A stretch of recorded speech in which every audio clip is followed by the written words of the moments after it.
right. In the name of Allah, the Beneficent, the Most Merciful, I bear witness that there is no God but Allah, came in the person of Master Prophet Muhammad. And I further bear witness that the Honorable Elijah Muhammad is his messenger. And I further bear witness that the Honorable Minister Louis Farrakhan is a divine guide in our midst. I want to greet our viewers and our guests and everyone in the audience with the ancient words of peace of Assalamu alaikum. All praise is due to Allah. So this is another episode of I Have a Testimony series. And today we are so blessed. We have a special guest. And if I am correct, we interviewed not myself, but Brother Minister Willie has interviewed quite a few people who have given us their testimony about their experience being members of the Nation of Islam. And I believe that this is our first interview with a sister. We, of course, had a beautiful couple, Sister Ludia and her husband. But I'm so elated today to have the blessing and the opportunity to interview our dear sister, Rosedale Shabazz. Praise be to Allah. So I can tell you what I do know of her, but I'm going to give her the opportunity to introduce herself. She is a pioneer in the Nation of Islam. And we are so blessed whenever we have the opportunity to hear from those who have a different experience. I'm a new member of the Nation of Islam, so I'm so ready to receive all the wisdom and information she will share with us today. Assalamu alaikum, Sister Rose. Alaikum salam. Praise be to Allah. Thank you so much for giving us the opportunity to hear your testimony today. And thank you for inviting me. Praise be to Allah. So, you are a member of the Nation of Islam, where you used to be a sister captain in the Nation of Islam. Is that correct? Yes.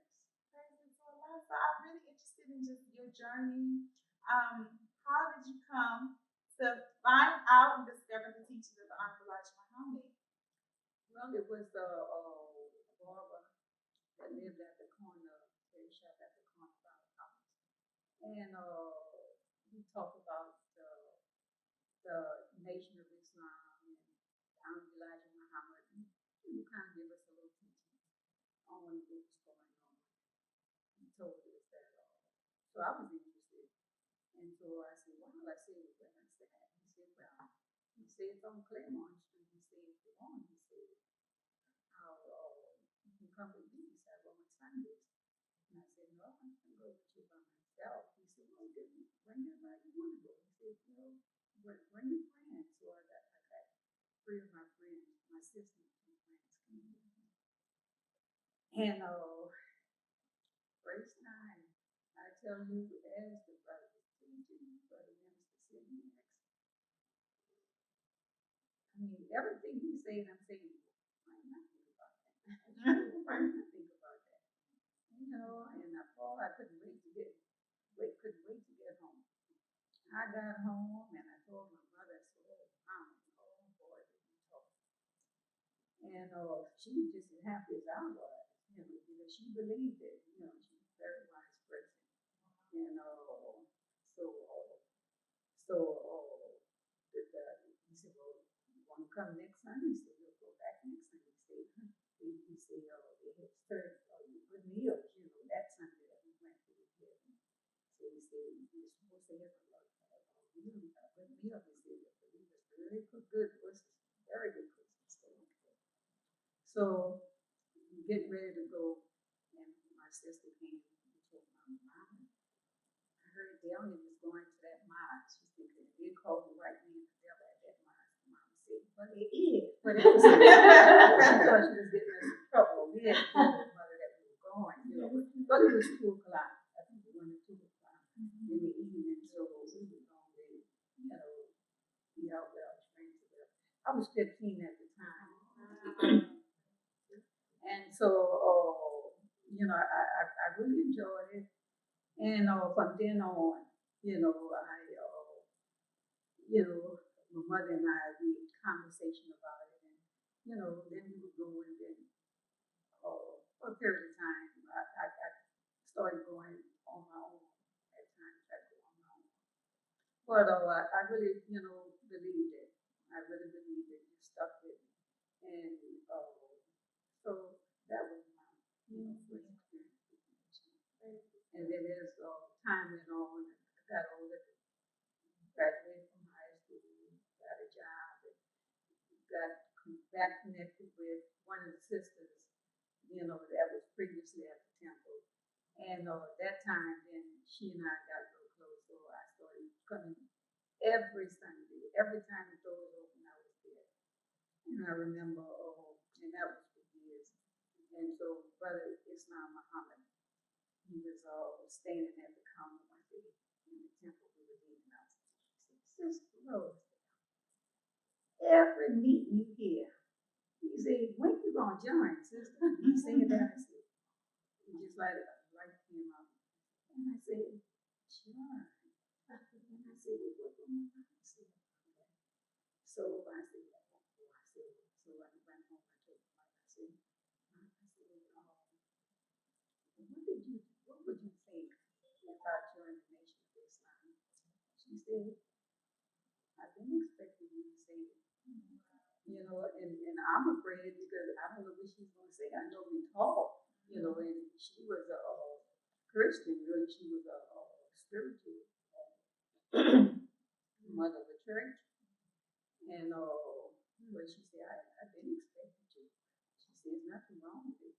Nothing wrong with it. She said, I think it's a good thing. And as soon as she said that, the next meeting I was right there, and I told her, I adjourned and got my letter. And what year was it that you joined the nation? I joined that was 64. Yeah, because I was 21. Or 64. Yeah. So, just me coming to the nation, I didn't have that experience of being under the Honorable Elijah Muhammad.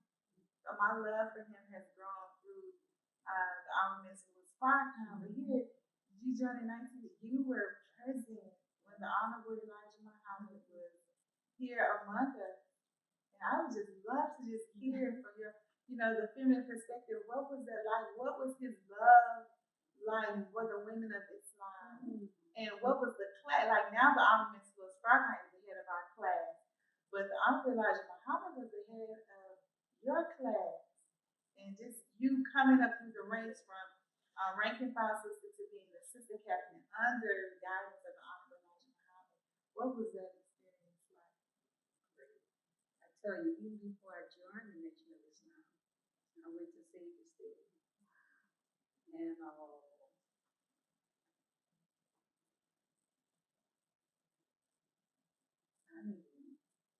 I told Brother Minister Cynthia, and I said, Brother, here's my heaven.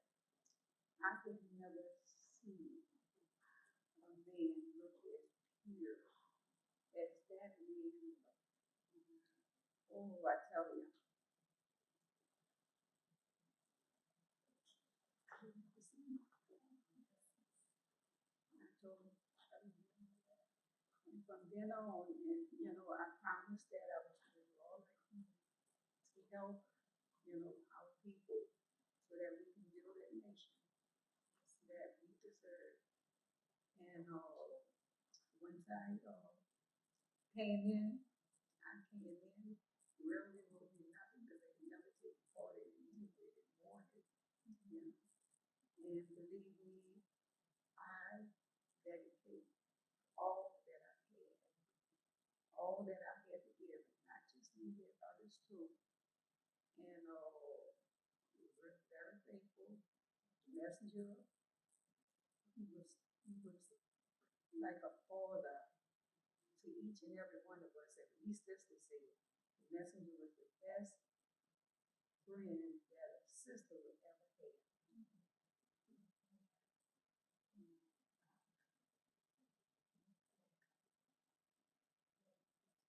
I can just see the joy and the love on your face, even to this day. That we get together somebody, with some of the other sisters that we had gone through the same experiences. I tell you what, the nation, my experience, in the nation of Islam, I don't realize Muhammad. I would say what my husband said, and I agree. My husband said, Muhammad, he said, I look at my life now, look where I've come from, I see myself now. He said, and I can tell you, he said, my best days were that in the nation of Islam. He said, if I had to die tomorrow, he said, I would have said that I had lived success, had seen success. Just that period that we were in the nation of Islam. Whenever we meet, the believers that was in that era. I mean, everyone, I don't care where they are, you could be with, Imam Morgan, Muhammad, or you name it, whoever they're with. You sit down, and you had that hit. We all had that hit. That was the best time of my life. Thank you so much for sharing. Sister, I love that. You met your husband in the nation of Islam coming in so young. And as you know, our Minister Willie is all about marriage and courtship. And so I'm really interested to know what was courtship like during that time. And a lot of times today, people have a lot of difficulty or like hesitation with courtship or not really understanding the courtship process. And so I would say you had a successful marriage. And what was courtship like for you during that time? And how did you meet your husband in the mind? Well, after I joined, one Sunday I was sitting down because the brothers were bringing sisters home, and I was sitting down, for my ride, and brother Islam said, Muhammad said, Sister, who's there? He said, Brother Cap. I said, you can say that. I can talk to you. I said, so,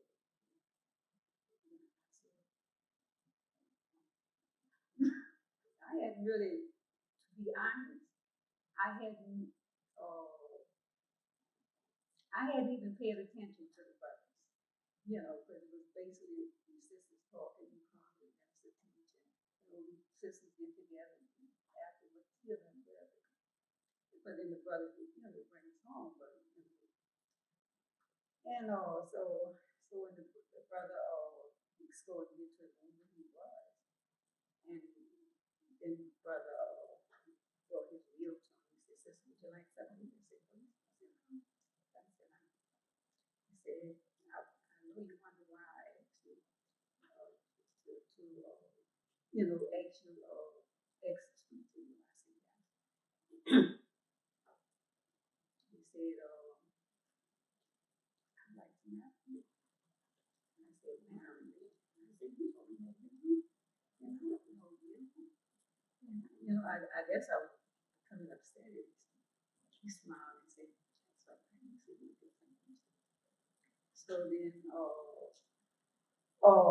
from that conversation, then after the meetings, we'd talk. And then he came by to meet my parents, and, so, then he asked, about setting the date, and he just kept on and kept on. And I said, oh, no, I think that's soon, not that soon. I'm used to dating, He said, no, well, the messenger told us that we don't have these songs. And so, so I agreed, and then we got married. And it was he was a very, very strong, very, very good, honest, hard-working, considerate, and a person that really loved the messenger. He had a good understanding of the teaching, and what I knew, and he knew, but he knew quite much more than I did. And that's basically what we do, as we were, learning of each other speak on the teaching and, our jobs and, the help that we can give to help build this nation so our people don't have to go through suffering, and did there when our children get to be exposed to this, and did there when to die in this condition in this world the way it is, when to take it to the hereafter, you know. So, but and I can very well say we had a very successful marriage at the time, and that's who was encouraging the believers to get married. He said, it don't make any sense in long courtship to get married. And it got to the time where folks were coming in pretty slow. And he said, look, you're this nation. He said, y'all get married, you get plenty of babies so that we can help build this nation. He said, this nation will be built, but we have to build it ourselves. It's among us, And coming in, get married, and we had plenty of children. I had 5.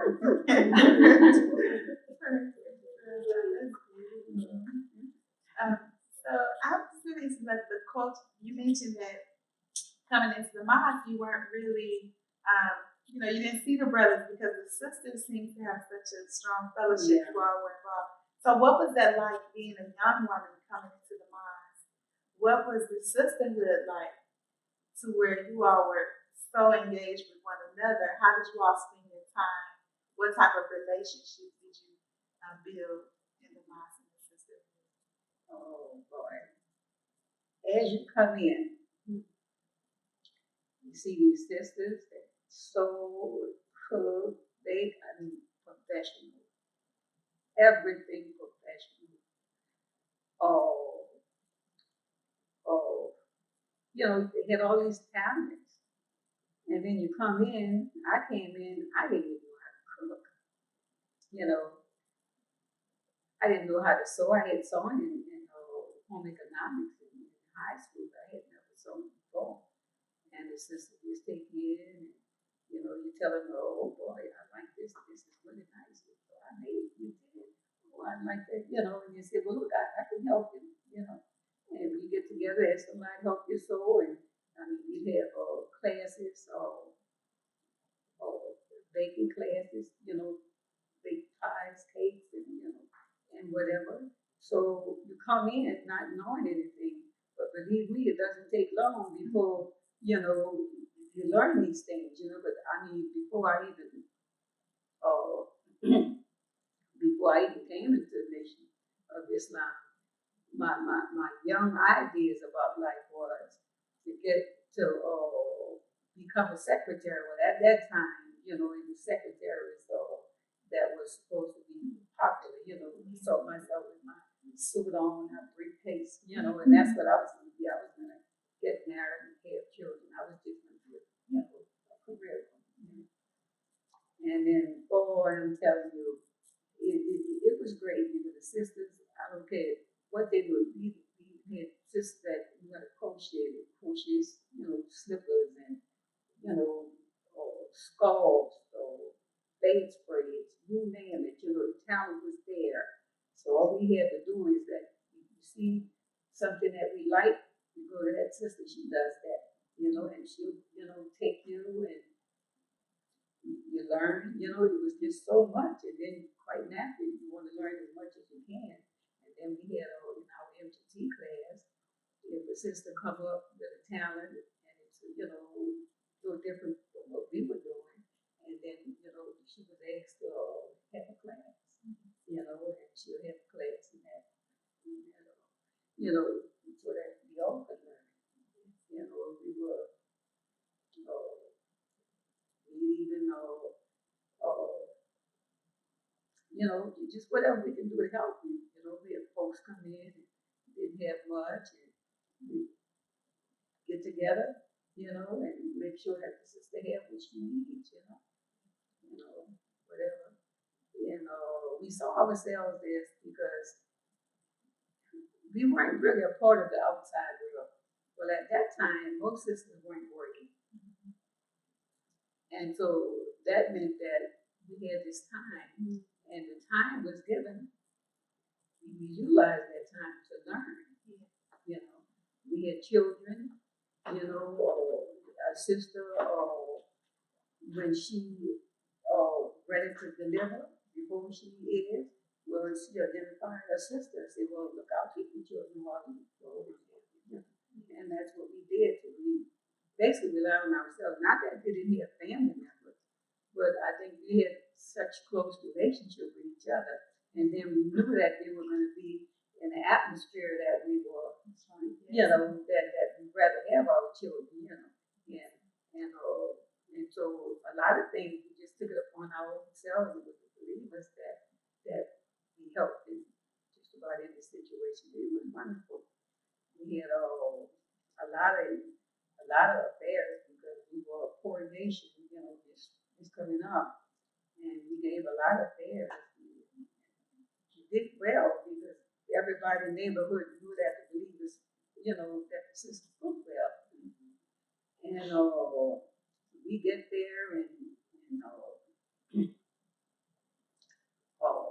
decide on the venue and how much you think we're going to need, and we just whatever everybody takes something to do and we have it.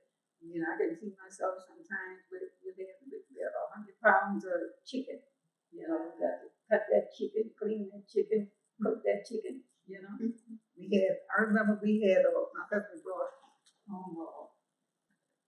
It was the bacon pan, it was the side, and it just fit in the oven.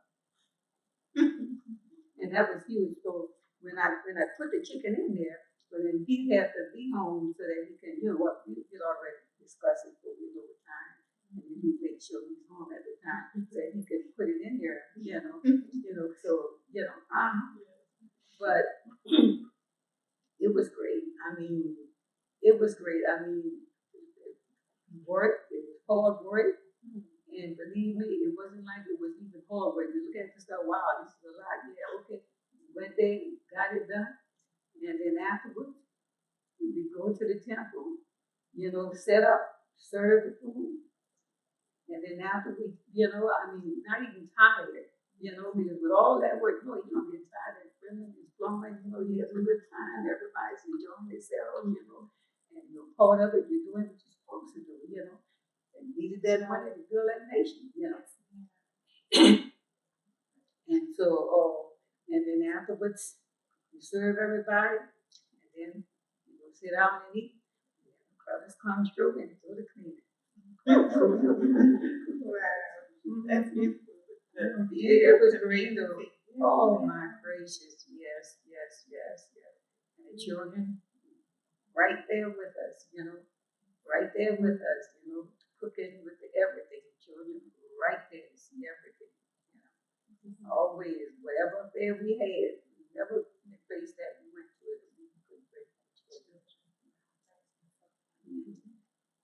So, your time in the nation and just getting into the teaching and the experience of, the message of the party, what was that like, going through that transition of having this community, having that vibrancy and all of those relationships and the closeness of the community,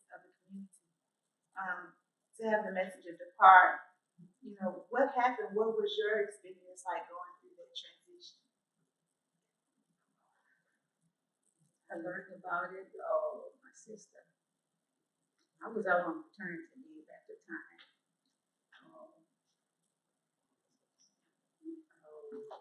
Just exactly was going on the 13th of February. So, and my sister, she came to sit there. She said, "I hope you haven't heard it yet." I said, "What?" She said, "The messenger passed." I said, "Who?" She said, "The messenger." I said, "No, I don't think that."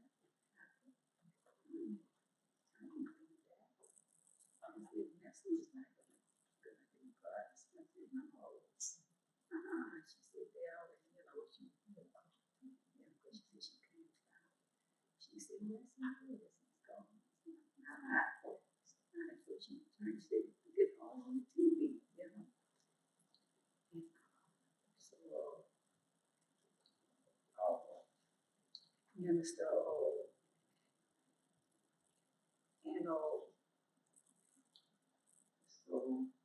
minister, the leaders had already gone to Chicago.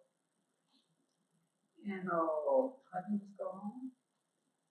And so then, one of the sisters, because we're supposed to have a hookup in the IRA or one or two. And so, they said yes, and it was so. So then again, and I asked, could I go, to the hookup that they had at ILA? That was a showing of the Savior's Day, right? And so the sister said no, because 3 months after, the kid come out, they were fed 3 months after, until the baby's 3 months old. So I didn't go. So it was, oh God, I didn't picture that would ever happen. It hurt. I tell you, it hurt. And and every time I think about it, it's just like it just happened. It's like it just happened. But so after that, things had never the same. The same after that. So things began to change, with different administrations. So I know coming into the mosque and just hearing a lot of the history secondhand, one of the stories that a lot of the sisters heard was um, that a lot of the believers, some of the sisters, they didn't want to wear the garment anymore. So, the Muslim woman is recognized by wearing the garment. And you hear certain stories, but I'm just really interested in knowing what was that experience like as an MGT to not have the garment? Were the sisters not wanting to wear the garment anymore, or what was the reality of what happened around the factory, the production of the garments, and that kind of falling away? It came from the leader system. And he did it in such a way. He just said, something. I was at McDonald's, took my family with me. And that sister didn't have no little long burn. He said, and you could see in that sister. She was a good sister. He said, so you're going to have to,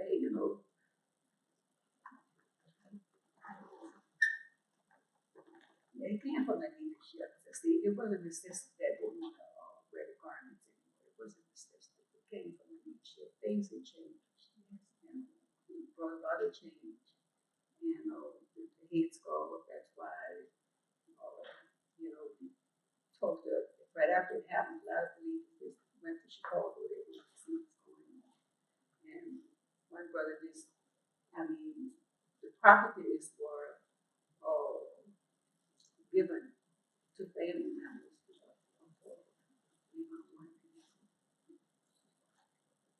And so the garment factory, all this stuff, the brothers were given orders to go into the factories, bring the stuff to the dock, and nobody's should be caught taking any of the garments,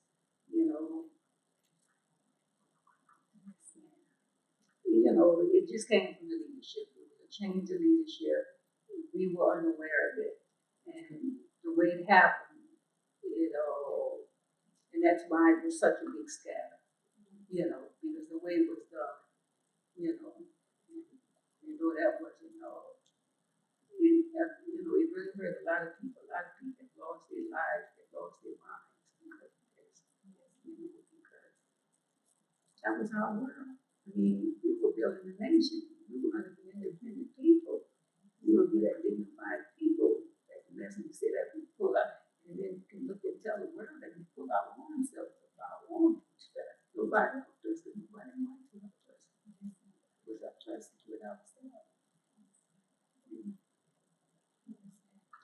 what is it like for you today to come to be able to walk into a Muhammad's mosque to see the sisters wearing a garment? You know, as a former sister captain and being responsible for the teaching and training of the women, to be able in 2019, after all that you've experienced, to be able to walk into a Muhammad's mosque and see the sisters in a garment, how does that make you feel? What's that experience like for you? I'm very proud of you. And I've stated before. I said, and I will mention it again, when I came today, when I knew I was coming here, I said, I was not going to wear. I said, it has to be something that dressy. I said, but whatever I choose to wear, it can't even compete with the garments. Those were the garments that the messenger designed for us. And they had us look really good always. I remember when I first came in, it was a princess outfit. Oh, I love that garment. I love that garment. So, and I'm telling you, and I mean, one thing about it, you know, the messenger had that exquisite taste. You know, he saw us. I mean, you could tell that he had that love for his people, you know. And he knew how to dress that system. He knew what she liked, you know. And I tell you, I mean, everything is just so tailored, you know, and the little princess garment, you know, just like he had the buttons, you know, covered. I mean, little tiny. Oh, it was just so beautiful, you know. I'm telling you, nobody dress you like the messenger. And he was a lover of his people. He loved his sisters. Oh my God. I mean, a lot of sisters can tell you things that I'm Elijah Muhammad, the person they were with, married them. You know, oh no, you don't come in. If you come in with a sister, brother, look, split, get married, then, you know. And, you know, a lot of sisters will say, yeah, I've been trying to get her to marry if he wants to come here. Yeah, and that's what they would say. Yeah, yeah, he was, oh my gracious. Yeah. So what was it like, that type of representation, having the members of Nation of Islam being so prevalent in the community? And we think about the height of the nation with all of the businesses and the messenger being such a huge figure of love and freedom for Black people. How did the broader community respond to the Muslims? What was the presence like for the Muslims in the community? And how did that affect just the general, you know, Black community with the Muslims being so present? Well, I tell you, early on, it was some sarcasm, you know, sisters, you know, all those long head pieces, and you know, and you know, long dresses and whatever, you know. Well, Messenger had already told us that never leave home together, one sister at a time. You know, we go in pairs. We had anything to do if we weren't with our husbands. If we had to go to the store or the garment factory, you know, garment store or whatever, then you know, we'd tell the sister we're going, oh, I'll go with you, whatever, take out the children, we go, you know, and you know, because you know, we know that if we are harassed, well, then that would pull the brothers into it. So that means that we go together and we were taught, you know, to be about business. Yeah. You know, legal, sluggish, you're about business. You're going to, you know, conduct business. You go on, conduct your business. Come on, right in. It's like going outside of your world. You know, you hurry up and come on back to your world. You know. And so, you know, there was still jealousy there. But then after a period of time when we started building, that's when, you know, when they saw that we were really about building, you know, opening up stores and whatever, and boy, and then the people really started receiving us well. And, you know, wasn't so hard for the brothers to even sell the products at the time. Because then when the fish came out, they said frozen fish. fish. This is New Orleans. People ain't no frozen fish in New Orleans. We got all this fish, fish markets and, French market sell all this fish and whatever. Say it, huh? When that fish started coming out, that fish wasn't hard to sell at all. It was running, selling that fish, people, about how good that fish was, and it was good. It was good, yes, indeed, yeah. And all that made it easy. And then folks had that love for the messenger because you see the messenger was really explaining, their own Bible to them, and and they knew that he was talking truth. And then too, he was making us aware of what's going on in this world with this devil, and trying to get us out of the condition that we need to start thinking for yourself back, and nobody's gonna do anything for you. You have to do for yourself, Because they even had folks that would say, well, Elijah, making it hard on other people. The white man trying to give us, gonna stop the white man from giving us. He's gonna stop from giving nothing. He's not giving you nothing anyway. But they began to start receiving that. I mean, they got into a point where the messenger had whatever went on, newsworthy. The believers want to know that he would just hear what the news reporters report on. But they really wanted to get the real news from the final, from the Muhammad speaks. They want to hear what the messenger had to say. Oh yeah, yeah, yeah. And that's their reporters all over. Got the truth of it. And then he would tell them, I told you he was the devil. Look what he's doing, Everything. Couldn't get away with nothing because the messenger was on him. Yeah, that Muhammad speaks comes out and exposing him. As we kept exposing him, anything he tried to do. I remember doing a civil rights, they were doing marching, civil rights movement. The messenger would tell the people, he said, my people make me shame. He said, out there, got the Jews of all people, have them marching. They're sick of dogs on them, high-powered bulls. And he said, and he's telling them this is the way to get their freedom. He said, they can get their freedom like that. He said, if the Jews went to a place and the Gentiles didn't want them in there, he said the Jews would come together with their money and buy the place and allow the Gentiles to come in for a price. He said, but they got you out on the street like they were dogs, or fighting you, high-powered bulls fighting. He said, my people make me shame. And, when, you see things get to them, it gets to you. When you say things like that, it makes you, work harder, And that is so true. That is so true. So, I just think, sister, I'm telling you, the conditions of things right now, it really saddens my heart that Messenger told us. He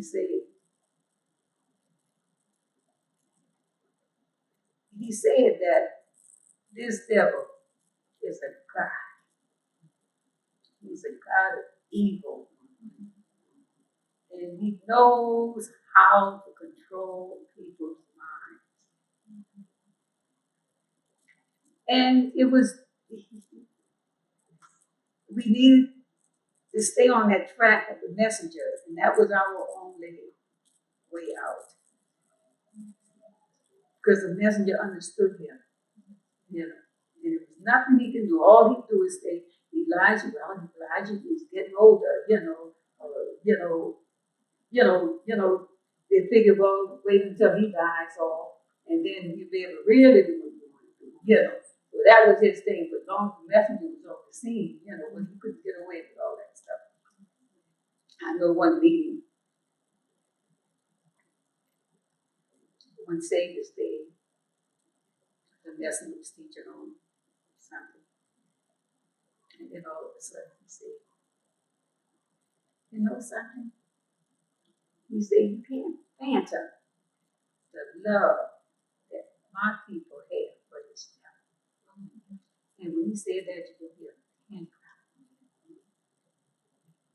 He said, I'm going to say it again. And he said it again. And now that I'm much older, now I can see, because a lot of things he said then, I believed him. God knows I believed him. But I hadn't lived long enough to experience what I had in order to really get a clear understanding. And I see exactly what he means. And, I can see the condition that we're in right now. That love, and that's what you understood, that love that they had for his people. People can just, yeah.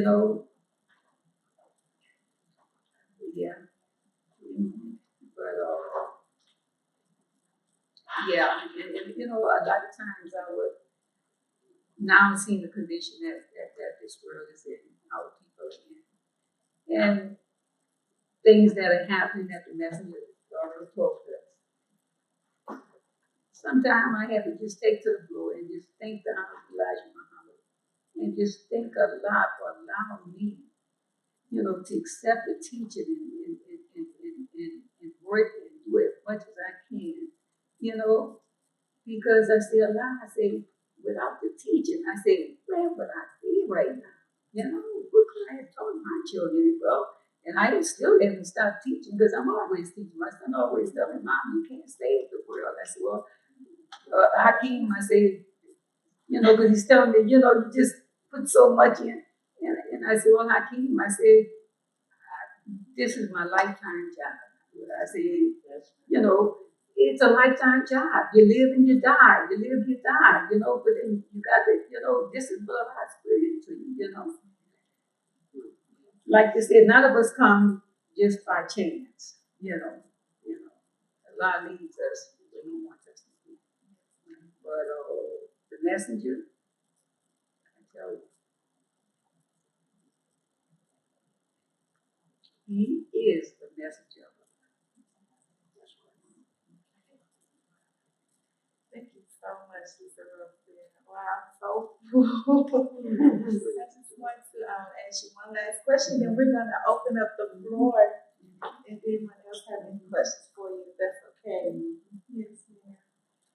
So, if you could say anything to someone during this time about the value of these teachings and just the type of spirit we should have in doing this work. Because I see you've been doing this work for a long time, and like you said, even now you're still teaching, whether it's teaching your children or just trying to show the love that Allah has for us.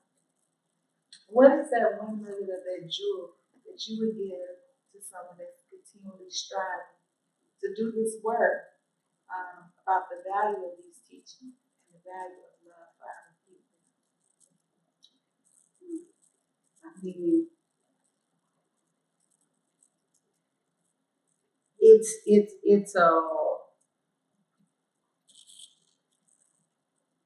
I tell you, it's your life. It's your life. What type of life do you want to live? We always say we want to please Allah, so it's pleasing Allah. So when you trying to, whatever you do to try and help our people, bring our people to the light, so they can come from under the clutches, of this devil, that's a help. You give your life. You say, my life and my death all to be Allah, Lord of all the world. Life in your death, the life work. Like you said, we live it, like you said, our life and our death is all going on today. Islam is a way of life. It's a way of life. I want to thank you so much, Sister Rosa, for giving us your testimony. And I know there's so much more you can give. So I'm going to open up the floor if anyone has any questions and would like to ask Sister Rosa a question. Captain Misha Sadiq. And that'll be my first question. So since you were the MGT captain, could you tell us about your tenure at the MGT captain and as the MGT captain, and what advice would you give to MGT captains? Okay.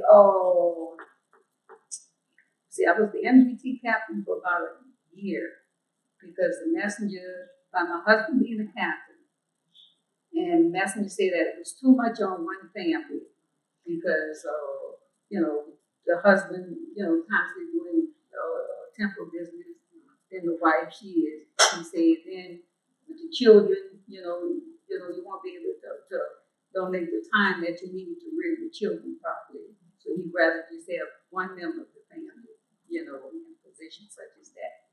But then at the time, it was, we were taught, well, we had a structured class. We tried to input as much as we can, new ideas. We always made sure that we were aware of current events. We always included that because people need to be aware of what's going on. I know a lot of people would say that we were too much for worldly and not much spiritual. Excuse me. And not much spiritual, too much, on what's going on into the world, economics and whatever. But it balanced itself off, because we got what we needed, but then the MGT lessons that we had, we studied them, we approved of them, and we put it into effect. Anything that the messenger would include, we made sure that it was done, pass it on, and then made sure that it was implemented. And trying to make it,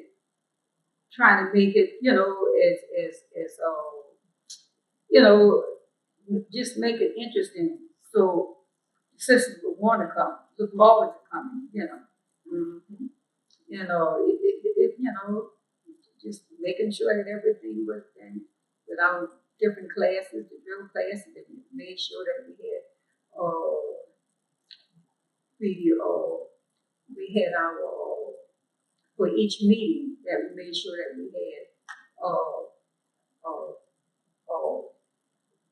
we had the outline, just what, so that could be full, no gaps, everything. And quite interesting. I mean, it used to be so interesting until even after class, we sit around and talk and children don't change.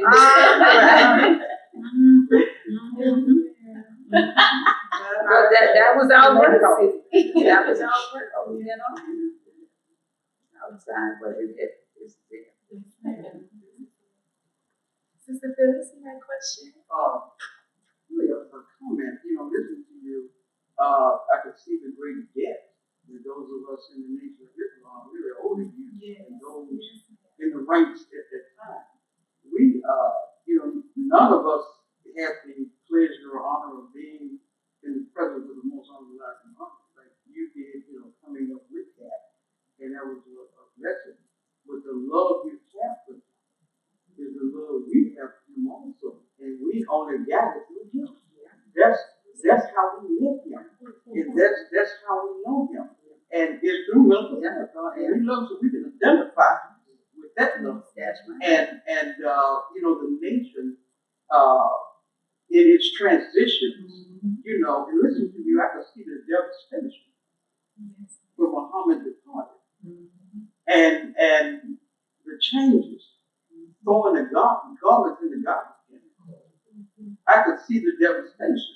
And that's a lot of pain. You journeyed, you paid a high price for us, and we're standing on that foundation today. And it's because of that devastation. And what the believers journeyed through, from that gave birth to the strength to never fall again. So it's so much that you have given and the belief and those in the ranks at that time, and we standing on that today and just listening to you, I could really see that. And I could just see that devastation, out of a lot is born out of pain, and I could just see that. And I personally thank you and I appreciate that because I couldn't possibly be here without that, none of us, without that foundation, because we stand on it right now.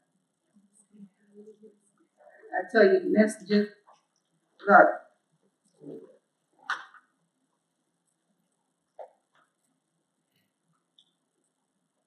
we, whenever, most of the books came out during Savior's Day, and it was just so generous of the messenger.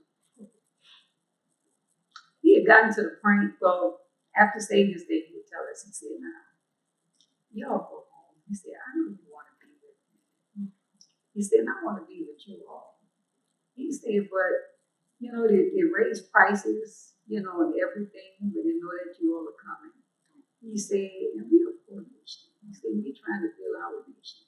He said, so, it's going to come a time, he said, we'll all be together. We're going to have to part. Oh, boy, just took the order. People had planned to stay 2-3 days or whatever, you go home because the messenger said, call. And after Savior's Day, he would say, the brothers would announce that he said, Brother Messenger, well, we got something for you all. We got a book, he gave us all our grace books, and we had a meal, already packaged, us to eat our meal, and there was our books, Mr. Black Man, How Do You Live, all these different books that came out around Savior's Day. And I tell you, just show love in so many ways,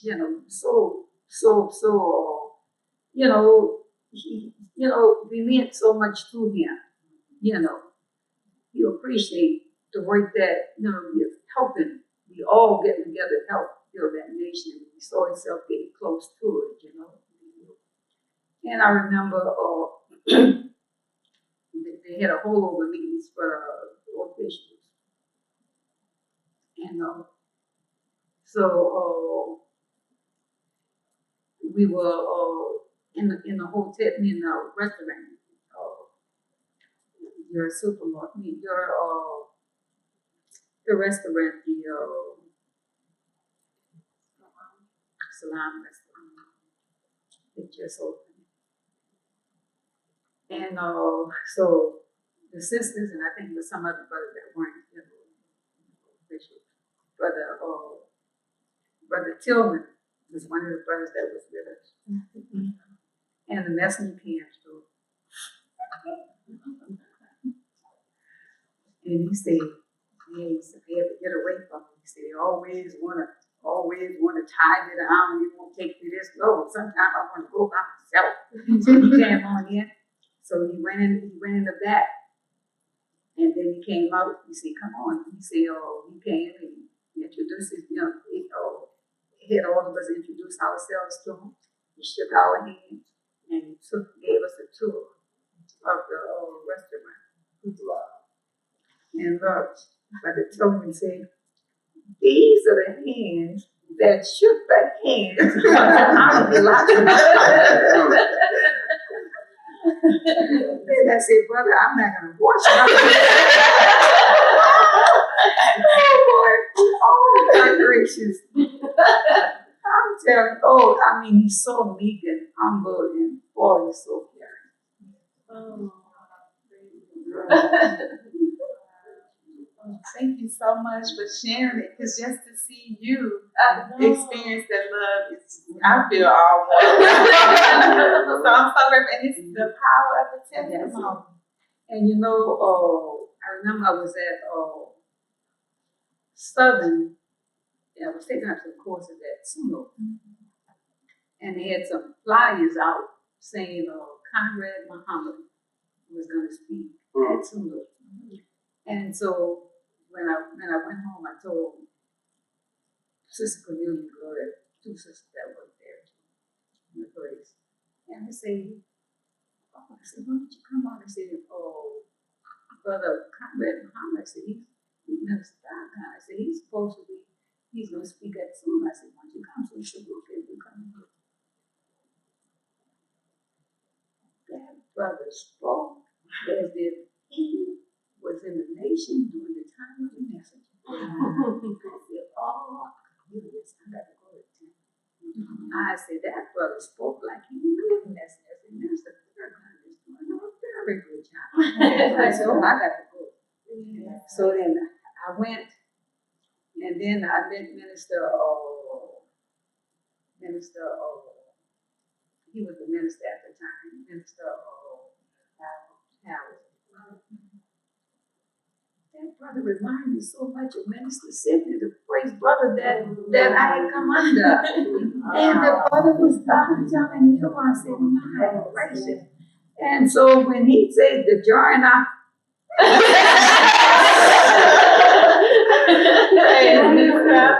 yes, indeed, Jay. And so you did go, yes, indeed, Jay. But just goes to show you that spirit. Yeah. Like just, All in behind. A comment before my other question. I'm also tickled just to hear what you're saying, but it just bearing witness to what Sister Phyllis had said about the reason why we have this is because the Honorable Minister Louis Farrakhan, and just some of the things that you mentioned, like the maternity leave and no to laborers on post. Those are some things that he's still carrying on to this day. So he loves the messenger, and so you're just another testimony of showing how much he loves the messenger and how he's carrying out his work. It's not Minister Farrakhan's work. He's an extension of his father. So I'm very grateful. Whenever I see you, I always see how beautiful you are. Your skin is beautiful. Your eyes are glowing. And you had the How to Eat to Live book for decades now. I was calculating how old you are. I'm like, oh my goodness, she doesn't look that age. So can you tell us about your How to Eat to Live testimony? We read about how it can cure everything, but you've been experiencing it for decades. yes, how we to live. Oh, yes. I remember when the book first came out, folks said, ain't no minister supposed to be teaching nobody how to eat. Go and eat everything, but because nobody was teaching. Nobody was teaching how, well, the messenger said, well, if you're going to build a nation, you got to be in good health. And that you taught to eat the worst foods, so he had to kind of clean us up. He did us back on track, because he said, that some of us have been, from slavery, our bodies, through the genes or whatever, aren't functioning as they should, He said, but, that's to be expected, the type of life we live. But then in order to, that we can try to eat better, understand our bodies better, and try and eat better, so that a lot of the stuff we can outgrow, maybe we can. And also, that one meal a day, that was practice. Fast, 3 days out of a month, that was it.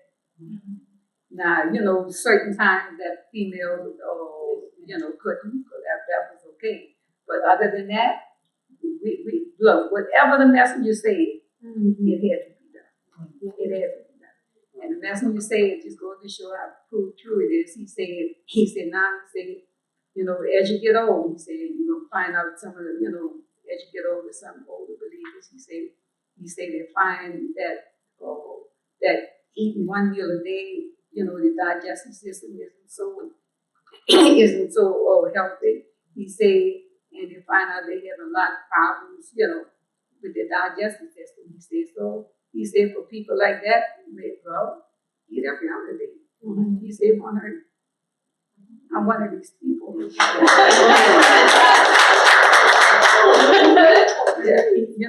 Trouble as you get older, everything slows down, digestion and everything. Yes. And then I find that, by doing this, eat every other day, my digestive is slow.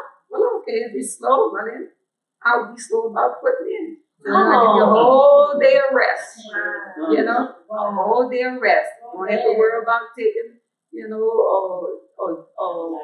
laxatives and all this other stuff, you know.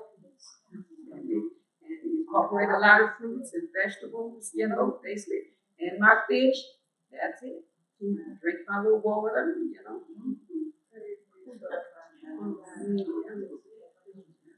We'll take 2 more questions.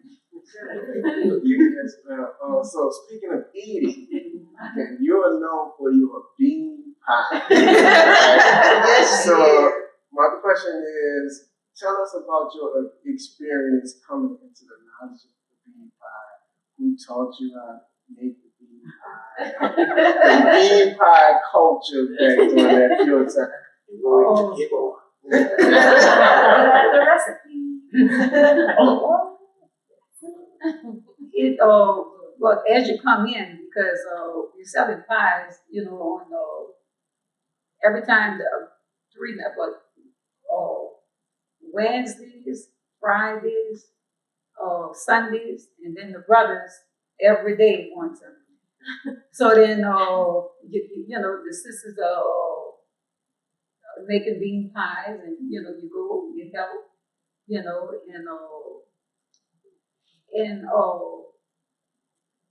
and I tell you, out of that, even though we learn, you go and we learn it together, and out of that, you get about if it's 10 sisters or 20 sisters, you get at least about 15 or 7 different. You know, it's quite natural. We're gonna put our own little twist to it. Yeah, it stays good. But maybe I'll sprinkle a little more, a little more this, a little more that. And look, I love it all. I love them all. You know, I like the different tastes. I mean, that's the way I eat the foods anyway. You know, I'll eat. Maybe I'll put cabbage one way, and next time I think I'm on cabbage, and I just want to, you know, with a little extra, and not put nothing in it, just the cabbage with a little butter and a little salt and pepper in it, and just eat it. Like, you know, different tastes for different things, different times. My mother was like that.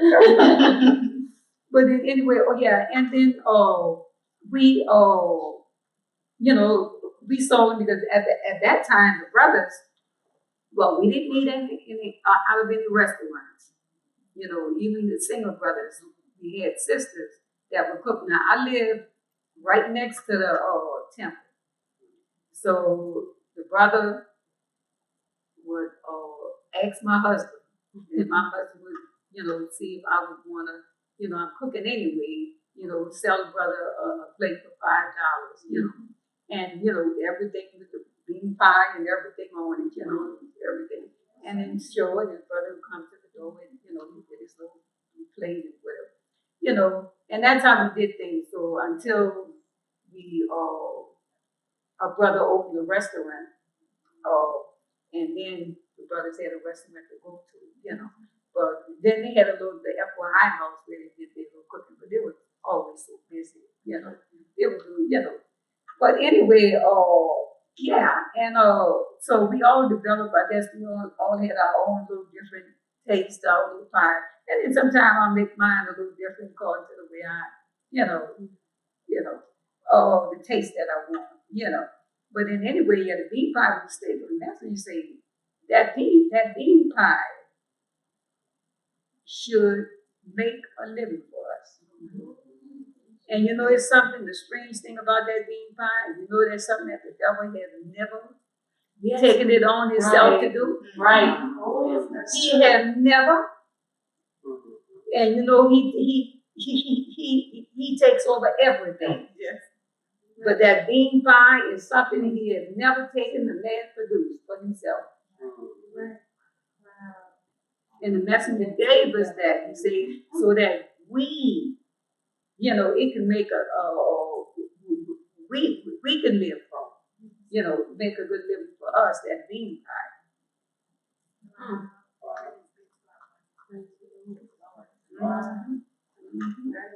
And I remember when they went before I went to the temple and they told me about a bean pie. I said, bean pie. You know what I imagine? I imagine a pie crust with some red beans. That's what I imagine, you know, in my mind. And I said, oh, bean pie, you know. And but I went to the temple and tasted that pie, and it was so good. Oh my gracious. I think people still imagine it like Yeah, that. Yeah. Praise be to Allah. Do you have any last questions? We'll take one more question. Okay, But yes, since sir. I didn't get the opportunity to taste your wonderful bean pie, I would like to know when I will be able to do so sooner rather than later. We're gonna figure out how we can work that Yeah, out. we're gonna have to work that. We're gonna have to work that out. Praise be to Allah. Sister Rose, thank you so much.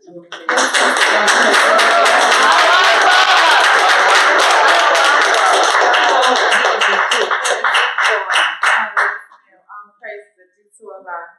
So this has been another edition of the I Have a Testimony series. We want to thank Sister Rosa again for giving us her testimony and blessing us. It's been a true honor to have you, and we thank you. We thank you for your sacrifice. We thank you so much. Praise be to Allah. All right, brothers and sisters, this Thank